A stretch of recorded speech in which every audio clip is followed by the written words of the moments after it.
ఎండలో మండితే కొబ్బరి బోండాం, ఒంట్లో కాస్త నలతగా ఉంటే కొబ్బరి బోండాం, జ్వరం వస్తే బోండాం, జలుబు చేస్తే బోండాం. సరదా కోసం కాదు, ఇదో సర్వరోగ నివారణ. అందుకే రేట్ ఎంత పెరిగినా కొబ్బరి బోండాలకున్న క్రేజ్ మాత్రం తగ్గదు. కానీ ఇక్కడే ఓ విషయం గుర్తుంచుకోవాలి. బోండాం తాగితే రోగాలు తగ్గుతాయన్నది పాత మ్యాటర్. కొత్త విషయం ఏమిటంటే రోగాలు రావచ్చు కూడా.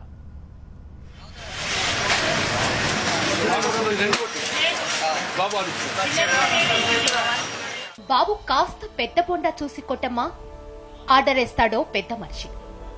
ఎందుకంటే నీళ్లు ఎక్కువ ఉంటే ఆరోగ్యం కాస్త గట్టిగా ఉంటుందని. బోండాల్లో నీళ్లతో పాటు అందులోని లేత కొబ్బరి కూడా అడుగుతారు ఇంకో వ్యక్తి. ఎందుకంటే దాంట్లో ఎన్నో పోషక విలువలు ఉంటాయని.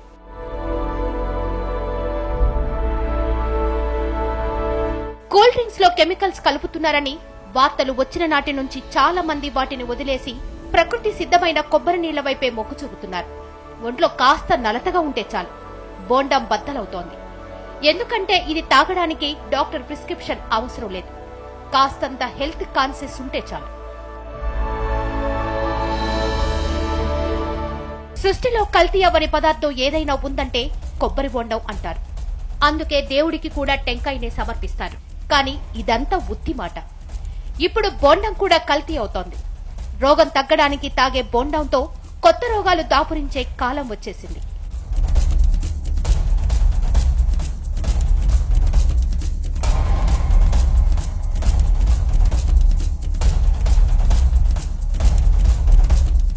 ఈ కొబ్బరి బొండాలు డేంజరస్ గా మారుతున్న ప్రదేశం ఎక్కడో తెలుసా? కోనసీమ. ఈ ప్రాంతం కల్పతరువుగా పిలిచే కొబ్బరి చెట్లకు కేరాఫ్. ఇంటికి 4 చెట్లు, కుటుంబానికో తోట కోనసీమ ప్రత్యేకత. అందుకే ఇక్కడి నుంచి నిత్యం లక్షల్లో కొబ్బరి బొండాలు ఎగుమతవుతూ ఉంటాయి. ఏటా కోట్లల్లో టర్నోవర్ ఉంటుంది.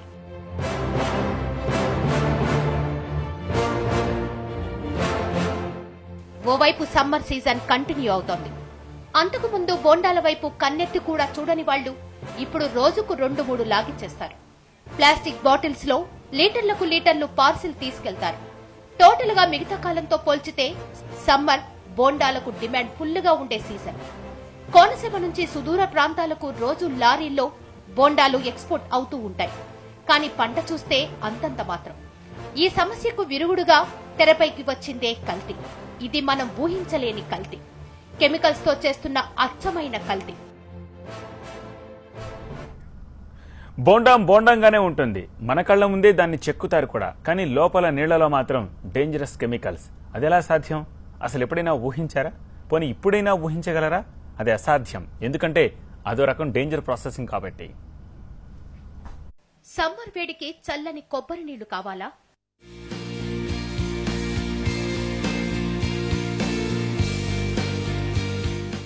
మన కళ్ల ముందే చెక్కిన బోండంలో కల్తీ లేందని ఫిక్స్ అయ్యారా?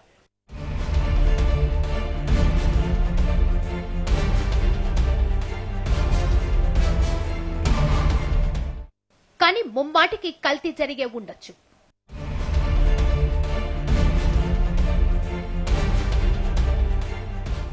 దాన్ని గుర్తించడం అసాధ్యం.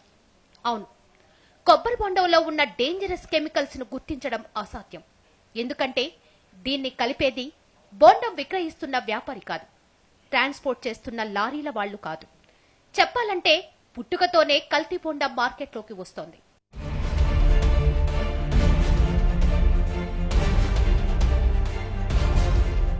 బోండంలో కొబ్బరి నీళ్లుండాలి గాని కెమికల్స్ ఎందుకుంటాయి అన్న అనుమానం రావచ్చు.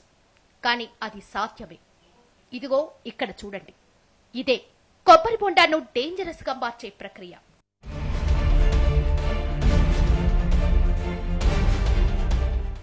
ముందుగా కొబ్బరి చెట్టుకు పాదు ప్రాంతంలో తవ్వుతారు. తల్లివేరు ఎక్కడుందో వెతికి పట్టుకుంటారు. ఆ తర్వాత ఓ కవర్లో ఈ లిక్విడ్ పోస్తారు.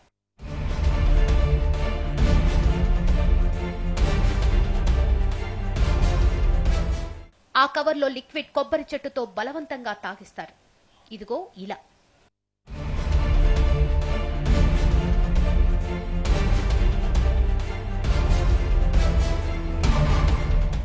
నేరుగా తల్లివేరుకు ఈ లిక్విడ్ ను అందించడం వల్ల ఆ కవర్ 2 రోజుల్లో ఖాళీ అవుతుంది. ఇంతకీ ఇదేంటో తెలుసా? మోనోక్రోటోపాస్.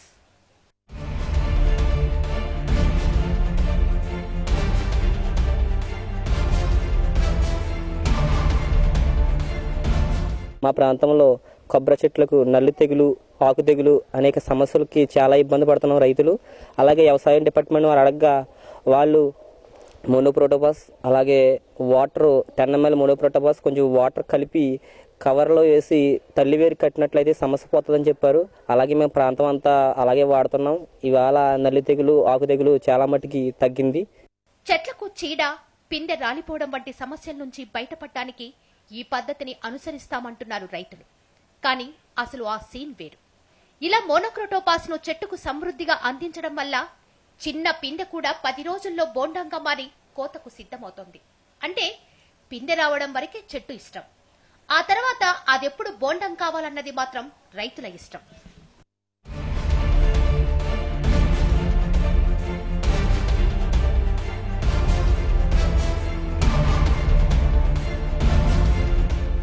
కూరగాయలతో సహా అన్ని పంటలకు వాడుతున్న రసాయన సేద్యం ఇప్పుడు కొబ్బరి చెట్లలోనూ పెరిగిపోయింది.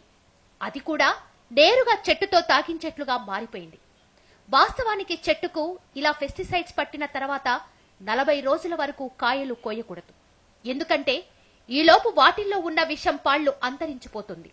కానీ ఆదాయం కోసం రైతులు దాన్ని 10 రోజుల్లో కోసేసి మార్కెట్లోకి వదులుతున్నారు.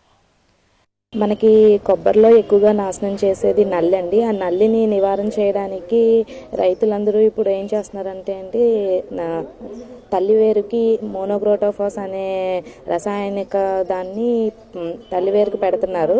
40 రోజుల వరకు కూడా మనము ఆ చెట్టుకు కొబ్బరి బొండాలు తీయకూడదు. ఇప్పుడు ఆ కొబ్బరి బొండాలు అలా మోనోక్రోటోఫాస్ పెట్టి కొబ్బరి బొండాలు వాడడం వల్ల చాలా ఆరోగ్యానికి హానికరంగా ఉన్నాయి. బొండాల్లో ఉన్న ఈ కెమికల్ కల్తీ మన బొంట్లోకి చేరకుండా ఉండాలంటే అది 40 రోజులకు ముందు కోసిందో తర్వాత కోసిందో తెలుసుకొని తాగాలి. కానీ అది అసాధ్యం. అంటే మనం ఆరోగ్యం కోసం తాగుతున్న కొబ్బరి నీళ్లు కెమికల్స్ కూడా అయి ఉండొచ్చన్నమాట.